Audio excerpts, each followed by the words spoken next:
కేంద్ర ప్రభుత్వ మంత్రిత్వ శాఖలు, విభాగాలు, సంస్థల్లో వివిధ గ్రూప్ సి, డి పోస్టులకు ఎస్ఎస్సి సెలక్షన్ పోస్ట్ పరీక్ష ఫేజ్ 13 రిక్రూట్మెంట్ 2025 నోటిఫికేషన్ ను స్టాఫ్ సెలక్షన్ కమిషన్ విడుదల చేసింది.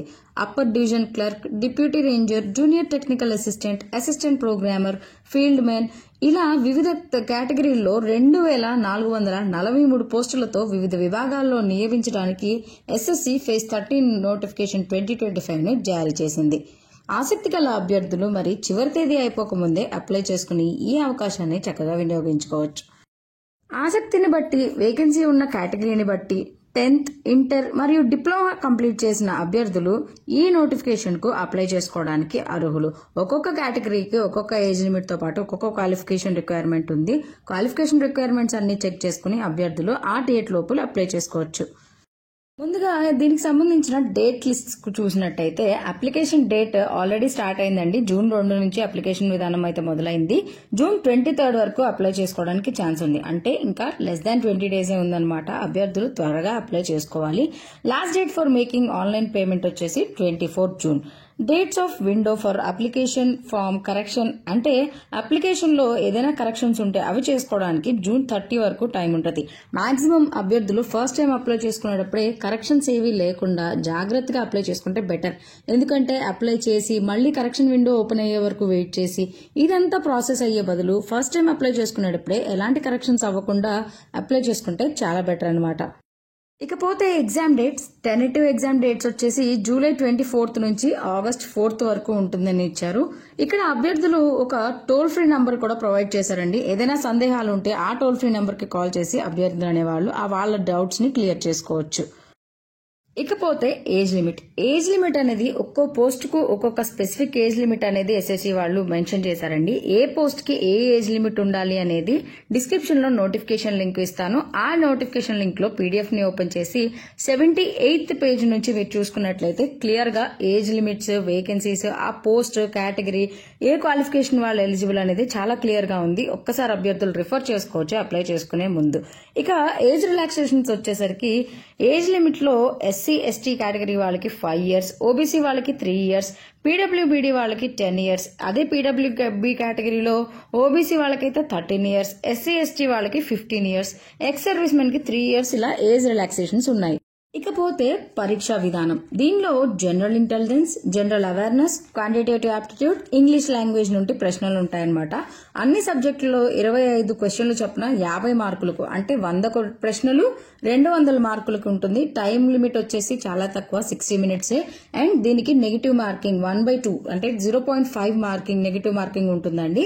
ఎగ్జామినేషన్ ప్యాటర్న్ వచ్చేసి హిందీ అండ్ ఇంగ్లీష్ లాంగ్వేజెస్ లో మాత్రమే ఉంటుంది.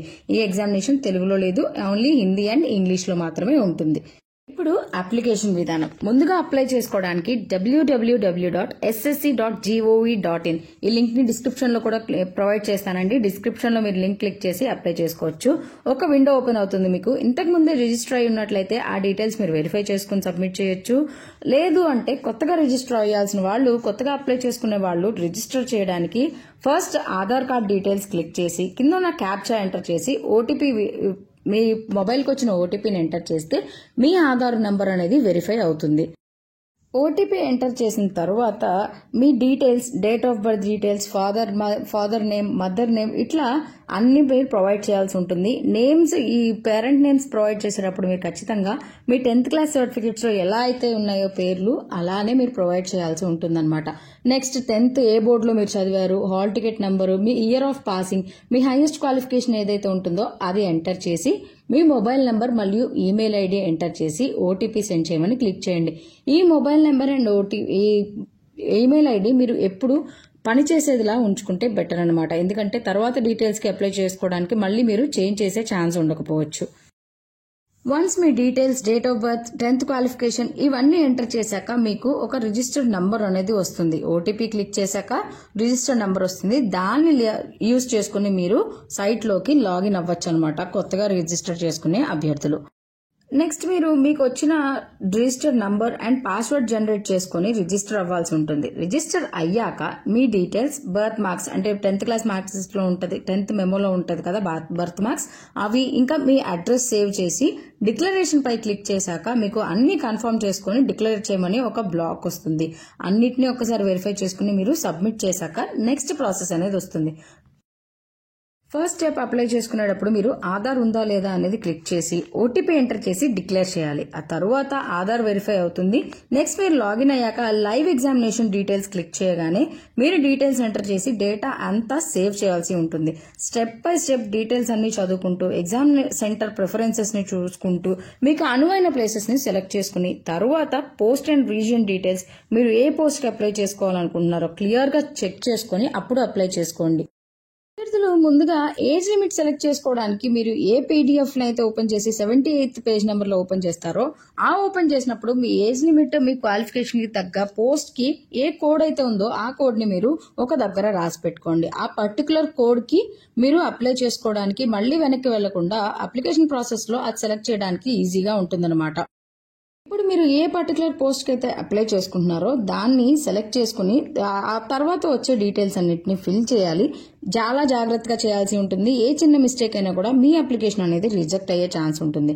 అన్ని ఫిల్ చేసిన తర్వాత మీ యొక్క ఫోటో అండ్ సిగ్నేచర్ ని వెరిఫై చేసుకోవాలి. ఫోటో ఖచ్చితంగా ప్లెయిన్ బ్యాక్గ్రౌండ్ తో ఉండాలి అండ్ స్ట్రైట్ లుకింగ్ ఉండాలి. సైడ్స్ చూస్తూ సెల్ఫీ లాగా ఉంటే మాత్రం మీ ఫోటో అప్లోడ్ అవ్వదు. ఇక్కడ మీరు లైవ్ ఫోటో అనేది అప్లై చేయాల్సి ఉంటుందన్నమాట. అప్లోడ్ చేసేటప్పుడు స్పెట్స్ ఉన్నా క్యాప్స్ ఉన్నా ఇట్లా తీసేసి స్ట్రైట్ లుకింగ్ ఫోటోని అప్లోడ్ చేసి తరువాత సిగ్నేచర్ ని కూడా అప్లోడ్ చేయాల్సి ఉంటుంది. ఆ సిగ్నేచర్ అనేది క్లియర్ గా షార్ట్ అండ్ లో 10 to 20 KB ఉండేలాగా చూసుకోవాలి. ఈ నోటిఫికేషన్ కి సంబంధించిన పూర్తి డీటెయిల్స్ డిస్క్రిప్షన్ లో నోటిఫికేషన్ లింక్ ఇస్తాము. దానిలో పీడిఎఫ్ ని చెక్ చేసుకుని అభ్యర్థులు క్లియర్ గా అప్లై చేసుకోవచ్చు.